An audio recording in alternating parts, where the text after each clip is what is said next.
السلام علیکم ورحمۃ اللہ وبرکاتہ۔ آج کا مضمون میں نے لیا ہے اردو ڈائجسٹ کی اشاعت جنوری 2019 کے مجلے سے۔ اس میں مضمون ہے فضائل صدیق اکبر بزبان مولا علی رضی اللہ عنہ، یعنی حضرت ابوبکر صدیق رضی اللہ عنہ جو مسلمانوں کے پہلے خلیفہ تھے، ان کے بارے میں حضرت علی رضی اللہ عنہ نے جو بیان کیے ہیں، ان کی تعریفیں وہ انہوں نے یہاں نقل کی ہیں۔ یعنی جب آپ کا انتقال ہو گیا، آپ کا جنازہ تیار ہو گیا کفن دفن کے لیے، تدفین کے لیے، تو حضرت علی رضی اللہ عنہ کرم اللہ وجہہ نے آپ کے جنازے کے پاس کھڑے ہو کر جو تعریفیں بیان کی ہیں وہ سنہری الفاظ میں لکھی جائیں گی اور نہایت قابل تحسین ہیں۔ حضرت سیدنا اسید بن صفوان رضی اللہ عنہ فرماتے ہیں کہ جب حضرت سیدنا صدیق اکبر کا وصال ہوا تو مدینے کی فضا میں رنج و غم کے آثار تھے۔ ہر شخص شدت غم سے نڈال تھا، ہر آنکھ سے اشک رواں تھے۔ صحابہ کرام پر اسی طرح پریشانی کے آثار تھے جیسے حضور کے ظاہری وصال کے وقت تھے۔ سارا مدینہ غم میں ڈوبا ہوا تھا۔ پھر جب حضرت سیدنا صدیق کو غسل دینے کے بعد کفن پہنایا گیا تو سیدنا علی مرتضیٰ کرم اللہ وجہ تشریف لائے اور کہنے لگے، آج کے دن نبی آخر زمان کے خلیفہ ہم سے رخصت ہو گئے۔ پھر آپ صدیق اکبر کے جنازے کے پاس کھڑے ہو گئے اور آپ کے اوصاف بیان کرتے ہوئے ارشاد فرمایا، اے صدیق اکبر، اللہ آپ پر رحم فرمائے، آپ رسول اللہ صلی اللہ علیہ وسلم کے بہترین رفیق، اچھے محب، بااعتماد رفیق اور محبوب خدا کے رازدان تھے، صلی اللہ علیہ وسلم کے رازدان تھے۔ حضور صلی اللہ علیہ وسلم آپ سے مشورہ کرتے تھے، آپ لوگوں میں سب سے پہلے مومن، ایمان میں سب سے زیادہ مخلص اور پختہ یقین رکھنے والے اور متقی و پرہیزگار تھے۔ آپ نے دین کے معاملے میں بہت زیادہ سخی اور اللہ کے رسول کے سب سے زیادہ قریبی دوست تھے۔ آپ رضی اللہ عنہ کی صحبت سب سے اچھی تھی، آپ کا مرتبہ سب سے بلند تھا، آپ ہمارے لیے بہترین واسطہ تھے۔ آپ کا انداز خیر خواہی، دعوت و تبلیغ کا طریقہ، شفقتیں اور عطائیں رسول اللہ صلی اللہ علیہ وسلم کی طرح تھیں، یعنی وہی سیرت تھی آپ کی جو صلی اللہ علیہ وسلم پائی جاتی تھی، کیونکہ آپ ان کی صحبت میں رہے تھے۔ پھر آگے آپ لکھتے ہیں، حضرت علی کے اقوال یہ سنائے جا رہے ہیں، لکھے ہوئے تحریر میں ہیں یہ، کہ آپ رضی اللہ عنہ وسلم بہت زیادہ خدمت گزار تھے۔ آپ یعنی حضرت ابوبکر صدیق حضور کے بہت خدمت بھی کیا کرتے تھے۔ آپ اسلام کی خدمت کی اللہ آپ کو اسلام کی خدمت کی بہترین جزا عطا فرمائے۔ آپ نے دین متین اور نبی کریم کی بہت زیادہ خدمت کی، اللہ اپنی رحمت کے شان شان آپ کو جزا عطا فرمائے۔ جس وقت لوگوں نے رسول اللہ علیہ وسلم کو جھٹلایا تو آپ نے رسول اللہ صلی اللہ علیہ وسلم کی تصدیق فرمائی۔ حضور رؤوف الرحیم کے ہر فرمان کو حق و سچ جانا اور ہر معاملے میں آپ کی تصدیق فرمائی۔ قرآن کریم میں آپ کو صدیق کا لقب عطا فرمایا، یعنی قرآن کی آیت ہے، فرمان باری تعالیٰ ہے، وَالَّذِي جَاءَ بِالصِّدْقِ وَصَدَّقَ بِهِ أُولَٰئِكَ هُمُ الْمُتَّقُونَ، الزمر کی آیت ہے، آیت نمبر 33۔ اور وہ جو یہ سچ لے کر تشریف لائے اور جنہوں نے ان کی تصدیق کی، یہی ڈر والے ہیں، یعنی متقی ہیں۔ اس آیت میں صدق بہ سے مراد صدیق اکبر اور تمام مومنین بھی شامل ہیں۔ پھر سیدنا علی مرتضیٰ مزید فرمایا، یعنی ساری تعریف آپ اسی وقت بیان فرما رہے ہیں، آپ نے مزید فرمایا کہ اے صدیق اکبر، جس وقت لوگوں نے بخل کیا آپ نے سخاوت کی، لوگوں نے مصائب و آلام میں رسول اللہ صلی اللہ علیہ وسلم کا ساتھ چھوڑ دیا لیکن آپ کے ساتھ رہے، آپ حضور صلی اللہ علیہ وسلم کے ساتھ رہے، آپ کی صحبت بابرکت سے بہت فیض یاب ہویا. آپ کی شان تو یہ ہے کہ آپ کو ثانی اثنین کا لقب ملا. آپ یار غار ہیں.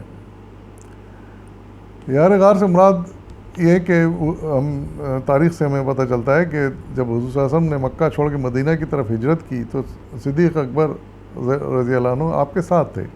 وہ اکیلے ساتھی تھے. یہ دو ہی حضرات مل کے انہوں نے ہجرت کی. پہلے دوسرے مسلمان چلے گئے تھے مدینہ, آخر میں پھر حضرت صدیق اکبر اور صلی اللہ علیہ وسلم نکلے اور مکہ سے نکل کے مدینہ روانہ ہوئے. لیکن یہ دشمن جو ہے ان کے کفار مشرکین, یہ ان کا پیچھا کر رہے تھے. تو یہ پہاڑ پر چڑھ گئے, احد ایک پہاڑ پر چڑھ گئے جہاں پر کہ غار سور ایک تھا, وہاں آپ نے پناہ لے لی. دشمن ڈھونڈتے ڈھونڈتے وہاں تک بھی پہنچ گئے ان کو, لیکن اللہ تعالیٰ کا ایسا فضل و کرم رہا کہ وہ دیکھ نہیں پائے آپ کو.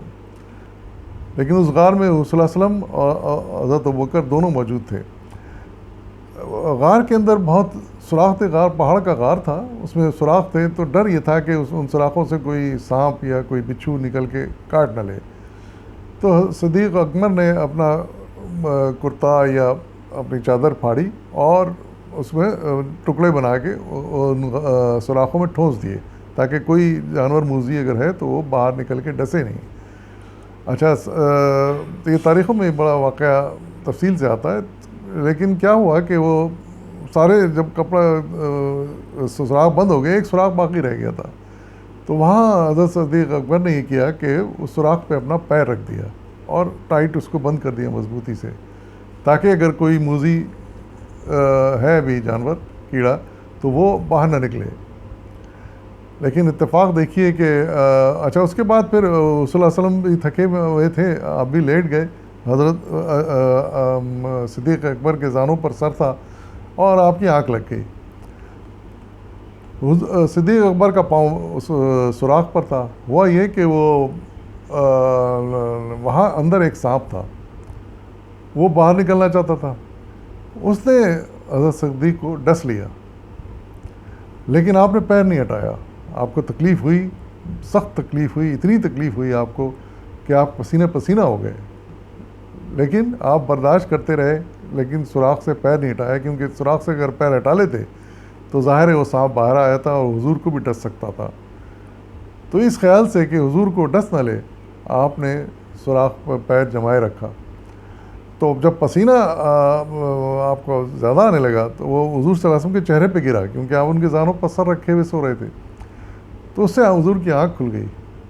تو یہ صورتحال دیکھ کر صورتحال حضور بھی پریشان ہوئے, اور آپ نے کیا کیا کہ وہ فوراً آپ کو پیرا وہاں سے ہٹایا سوراخ سے, اور اس پہ اپنے لعاب دہن, لعاب مبارک جو ہے نا اس پہ لگایا, جس سے آپ کا پیر ٹھیک ہو گیا.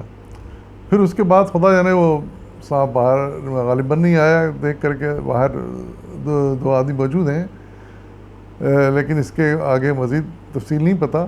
لیکن وہ اس کا زہر جاتا رہا اور بکر ٹھیک ہو گئے.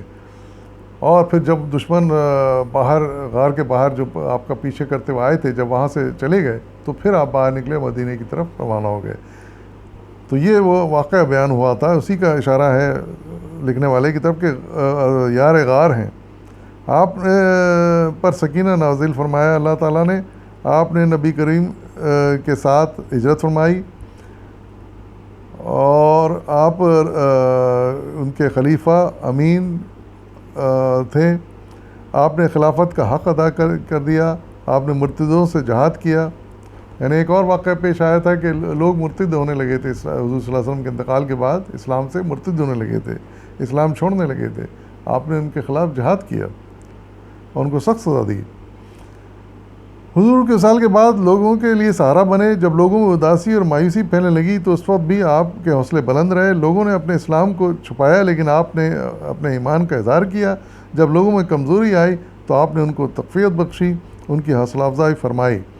آپ نے ہمیشہ نبی کریم کی سنتوں کی اتباع کی. آپ رسول اللہ علیہ وسلم کے خلیفہ برحق تھے. منافقین و کفار آپ کے حوصلوں کو پست نہ کر سکے. آپ نے کفار کو ذلیل کیا اور باغیوں پر خوب شدت کی. آپ کفار منافقین کے لیے غیظ و غضب کا پہاڑ تھے۔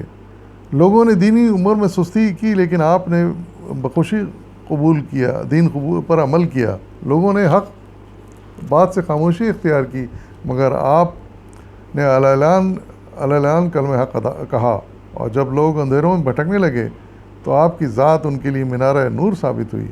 انہوں نے آپ کی طرف رخ کیا اور کامیاب ہوئے۔ آپ سب سے زیادہ ذہین، فتین، اعلیٰ کردار کے مالک اور سچے، خاموش طبیعت اور دور اندیش اور اچھی رائے کے مالک، بہادر اور سب سے زیادہ پاکیزہ خصلت کے انسان تھے۔ اللہ کی قسم، جب لوگوں نے دین اسلام سے دوری اختیار کی تو سب سے پہلے آپ ہی نے اسلام قبول کیا۔ آپ مسلمانوں کے سردار تھے۔ آپ نے لوگوں پر مشفق باپ کی طرح شفقتیں فرمائی۔ جس بوجھ سے لوگ تھک کر نڈال ہو گئے تھے، آپ نے انہیں سہارا دیتے ہوئے بوجھ اپنے کندھوں پر لاد لیا۔ جب لوگوں نے بے پرواہی کا مظاہرہ کیا تو آپ نے قوم کی باغ ڈور سنبھالی۔ جس چیز سے لوگ بے خبر تھے آپ اسے جانتے تھے، اور لوگوں نے بے صبری کا مظاہرہ کیا تو آپ نے صبر سے کام لیا۔ جو چیز لوگ طلب کرتے تھے آپ عطا فرماتے تھے۔ لوگ آپ کی پیروی کرتے رہے اور کامیابی کی طرف بڑھتے رہے۔